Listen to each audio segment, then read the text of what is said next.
Penuntun Saat Teduh Sinode Gereja Kristen Jakarta, Rabu 28 Desember 2022. Trumpet, dari Wahyu 22 ayat 12. Sesungguhnya aku datang segera, dan aku membawa upahku untuk membalaskan kepada setiap orang menurut perbuatannya. Saudara, Willem van Gemeren dalam bukunya The Progress of Redemption memberikan akronim trumpet yang menekankan mengenai hari Tuhan, sebuah era penghakiman dan pembebasan, pembuktian kebenaran dan keselamatan, penghancuran dan pembaruan. Semua aspek ini berkaitan dengan apa yang telah Allah lakukan dan akan Ia capai di dalam Yesus Kristus.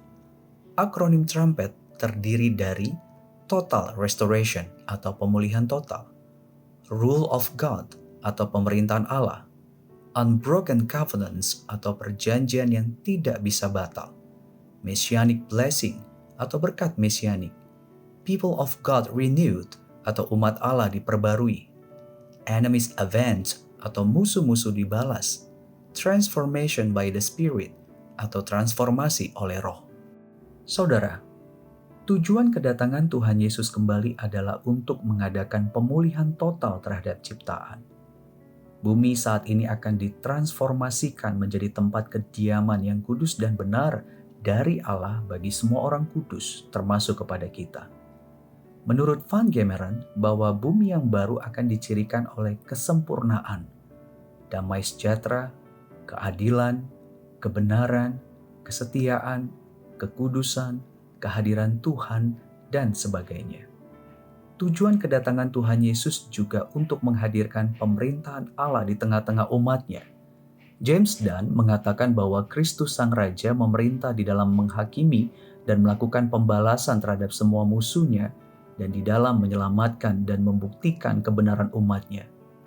Kita yang percaya kepada Kristus akan menikmati pemerintahan Allah di dalam kekekalan. Selain itu, Kristus datang kembali untuk menyatakan bahwa perjanjian Allah tidak bisa batal. Allah mengikrarkan perjanjiannya melalui 4 perjanjian yang semuanya menggambarkan pilihan dan kasih Allah kepada umatnya. 4 perjanjian yaitu perjanjian dengan Nuh, Abraham, Musa, Daud. Puncak dari keempat perjanjian itu adalah Kristus yang datang untuk menebus, memulihkan ciptaan Allah. Kita pun sebagai umat perjanjian Allah mengalami pemulihan di dalam Kristus. Saudara, kedatangan Kristus juga bertujuan untuk memberikan berkat dari kerajaan Sang Mesias kepada umat Allah. Kristus memberikan kekayaan berkat surgawi yang tidak pernah habis-habisnya kepada seluruh umat Allah, termasuk kepada kita. Kedatangan Tuhan Yesus juga bertujuan untuk memperbarui umat Allah. Di dalam langit dan bumi baru nanti, semua umat Allah akan memperoleh kesempurnaan hidup yang telah diperbarui Kristus. Anda dan saya pun akan menikmatinya. Tujuan kedatangan Kristus juga berbicara mengenai pembalasan terhadap musuh-musuhnya.